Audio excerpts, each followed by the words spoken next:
เมื่อวานยังไม่ได้ส่งคลิปให้เลยนะคะ มาดูก่อนนะคะ อันนี้ walking street เดี๋ยวพี่ก่อนจะได้แบบว่าสวัสดีค่ะนะคะ วันนี้นะคะเปิ้ลนะคะ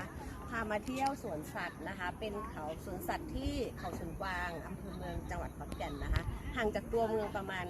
35กิโล40กิโลประมาณนี้นะคะ ตรงนี้จะเป็นสกายวอล์กนะคะสกายวอล์กนะคะจะคล้ายๆกับสวนนงนุชนะคะบรรยากาศโดยรอบนะคะด้านล่างนะคะตรงนี้ก็จะมีช่องรูแบบว่าสวยๆตรงนี้นะคะจะมีทั้งม้าลายนะคะยีราฟนกกระจอกเทศนะคะแล้วก็กวางด้วยนะคะมีกวางด้วยกวางเขาสวยมากเลยแต่ไม่รู้ว่าชื่อกวางอะไรนะคะสูงมากๆเลยนะคะไม่แพ้สวนนงนุชที่พัทยาชลบุรีนะคะถ้ามีลานนี่นะคะป้ายสกายวอล์กนะคะจะติดชมวิวจากนี้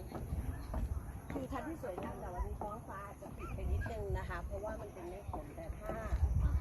ท้องฟ้าเปิดนะคะพระอาทิตย์ตกดินจะสวยมากนะคะโอเคนี่นะคะนี่เป็นมาสคอตนะคะสกายวอล์กของที่นี่นะคะสวนสัตว์เขาสวนกวางค่ะเพจนะคะเดี๋ยวนี่นะคะไฮไลท์